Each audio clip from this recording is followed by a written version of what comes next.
हाय friends, मु Joshna welcome back to my channel Jyoti Joshna. यही channel रे मु आपण माने पे स्किन ब्यूटी हेल्थ रिलेटेड नुआ नुआ वीडियो आने।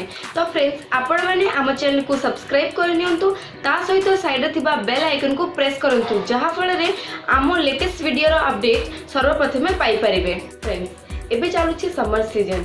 आउ एई सीजन रे आमे समस्ते घर रु बाहर को जाई थाउ। घर रु बाहर को कि कॉलेज जाई था, कि ऑफिस जाई थे, कि कोर्ट को जाई थे, बट जीवाटा बाध्य आम पई।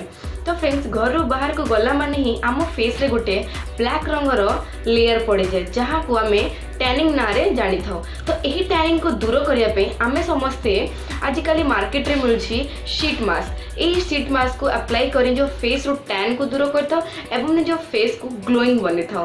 बट फ्रेंड्स, आज आमे यही चैनल रे घरे बसी DIY शीट मास्क बनेबा सिखेबा।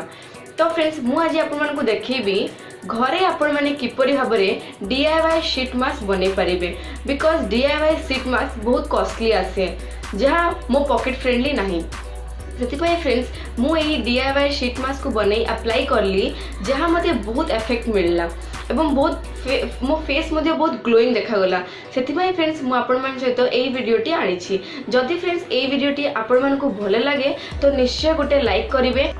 प्रथमे फ्रेंड्स, आमे गोटे फेस वाइपर नहीं नेबा, तापरे यही वाइपर को टिके स्ट्रेच करी लंबा करी नेबा। तापरे चेक करिबा आमो फेस को पूरा कवर हेउछि कि नाही।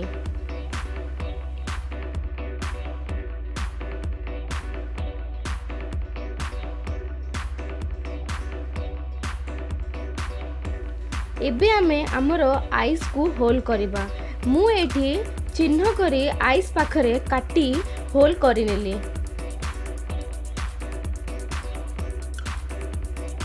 तापर सेम नोज पाखरे भी चिन्ह करी होल करी नेबा।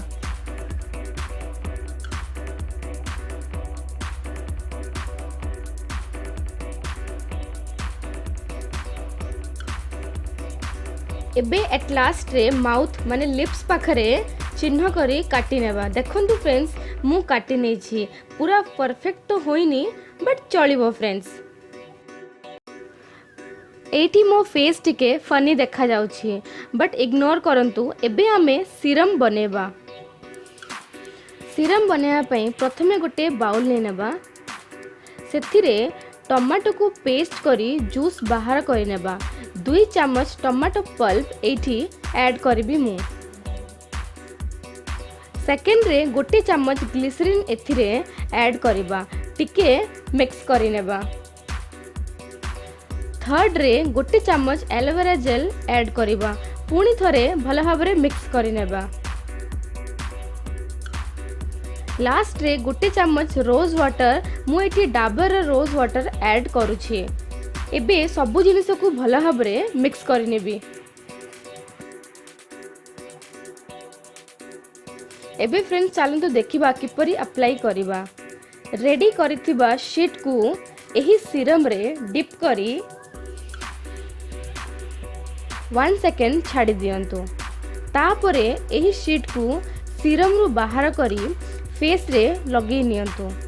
मु जेउ भाबरे लगौछि भल भाबरे लगेई 10 मिनिट पर्यंत छाड़ी दियंतु।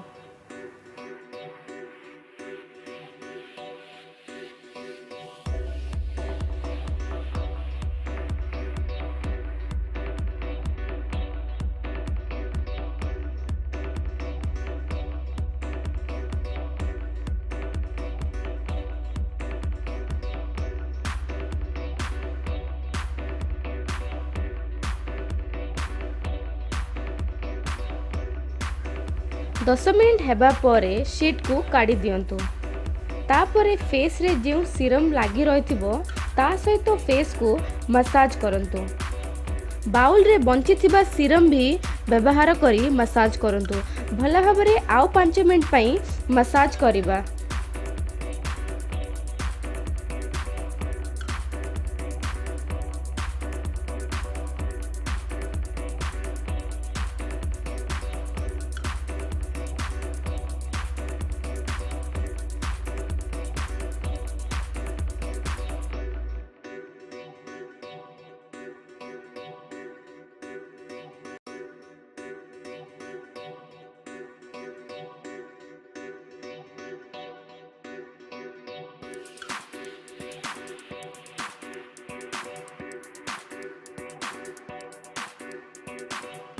एहीपरि भाबरे मसाज करिया परे छाड़ी दियंतु पूरा ड्राई हेबा पाई।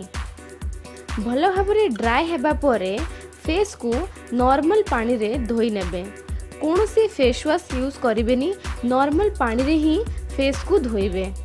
आपण देखिबे आपण को फेस इंस्टेंट केते ग्लो देखा जाउची एवं आपण को फेस रो टैन मध्य दूर हो जाइथिबो। आई होप फ्रेंड्स मोर ये वीडियोटी आपण मानकु पसंद आस्थिबो एंड हेल्पफुल लागिथिबो। जदि फ्रेंड्स आपण मानकु मोर ये वीडियोटी पसंद आसे तो लाइक करंतु, निज फ्रेंड्स एंड रिलेटिव्स से शेयर करंतु, ता सहित हम चैनल को सब्सक्राइब करिया को बिल्कुल भूलंतु नहीं।